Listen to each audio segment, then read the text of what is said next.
We've been looking at housing in the US all week as a part of our series Locked Out. Now we're moving on to part 4, the series finale, if you will.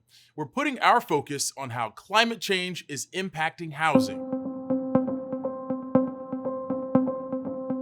In 2021, at least 688 Americans died from weather-related events, making it the deadliest year for major weather disasters across all 50 states since 2011. These deaths are mostly due to the winter storm that hit the South in February and extreme heat in the Pacific Northwest. And experts say these events are caused in large part by climate change. These drastic conditions can have an impact on anyone. But what about people with no shelter from the elements at all? According to federal data, the states with the largest absolute increase in homelessness between 2019 and 2020 were Texas, California, and Washington, and that's where we saw a lot of these extreme weather events take place. Studies show exposure to extreme heat and cold has a big impact on the life expectancy and quality of life among people experiencing homelessness. During the February freeze in Texas, Valerie Salas was on the ground in San Antonio, making sure the people her organization serves were having their needs met during a very dangerous time for people without a home. The water was shutting off,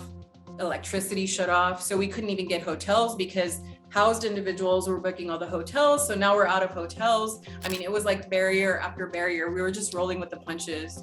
But we ended up getting a significant amount of homeless people into churches and shelters within that time. And while Valerie and her organization were able to help a lot of people, she says it takes a lot of relationship building and trust building to help get everyone into a shelter, and some people may still want to opt out. For the vulnerable ones, with especially significant mental health issues, those are the ones that we really have to be mindful with to really encourage to get out and to come with us when it's going to be below that 30 degree. I have a client last year that many of us have worked with who ended up losing his feet and toes on the other, from frostbite.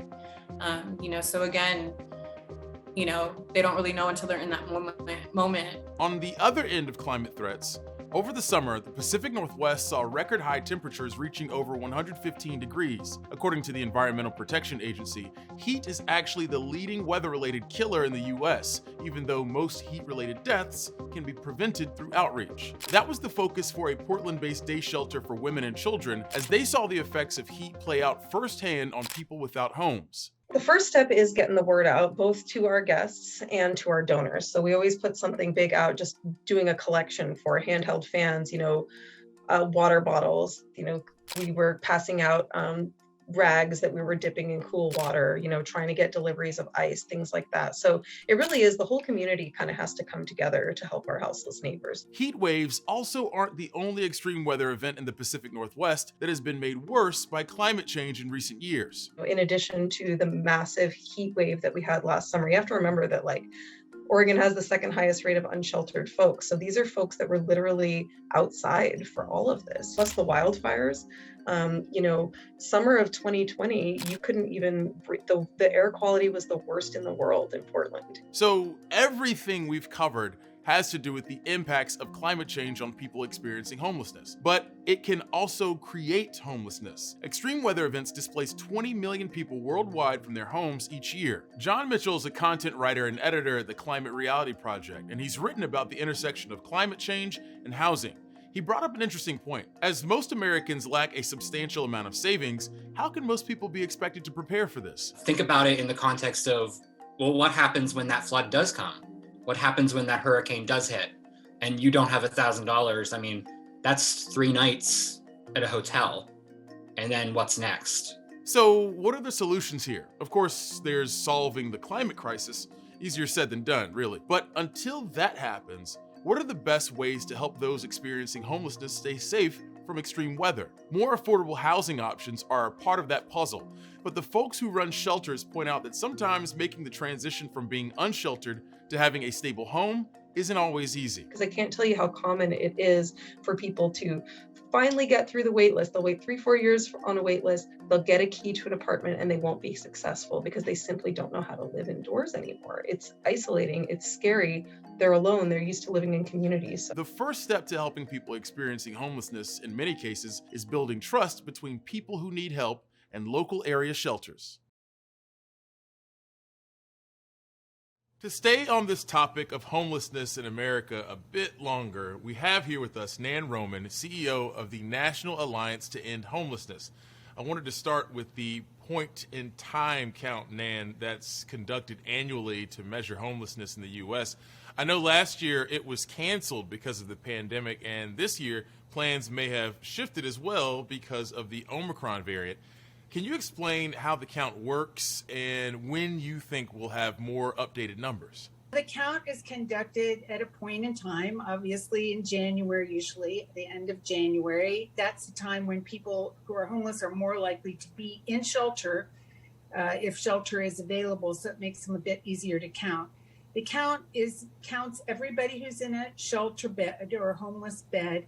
It also counts people who are unsheltered, living outside, living in encampments, in vehicles and so forth.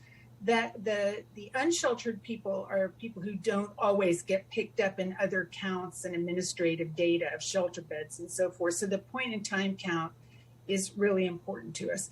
I should clarify, though, that it's not every single person who's homeless gets counted in the point in time count.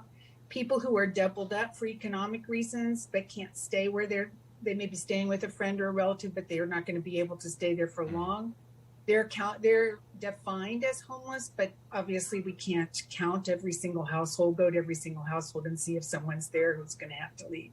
So it doesn't get everybody, but it shows us trends over time.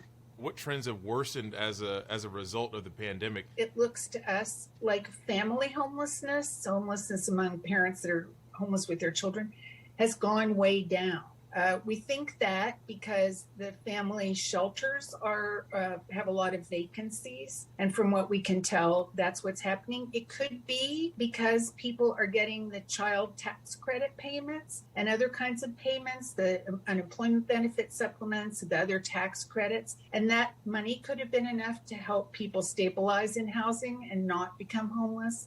It could be because the families didn't want to enter shelter during COVID because they didn't feel safe entering shelter. We're not sure. It's probably a combination of lots of different reasons. There were also the eviction moratoria that prevented people from being evicted. We've been surveying communities all during this period, and even though they don't have data, they indicate that they think that unsheltered homelessness has gone up. We're not sure if it's really gone up or it's just more visible, as a lot of unsheltered people seem to have moved more into downtowns, and they're in encampments and so forth in downtown, so people are seeing it more. It could be that it's up to, we're just not sure about that. What are some of the biggest challenges in conducting this count overall? What are some of the things that you all have to continually kind of combat in just collecting the data? Well, different communities do collect the data in different ways. I think that's something we could improve on and have a more standardized approach so that people were all doing the same thing. And also so that it doesn't change every year, because it makes it really hard, obviously, to follow trends if you don't have the same methodology being used. Nan Roman is the CEO of the National Alliance to End Homelessness. Nan, thank you so much for joining us. Thanks for having me.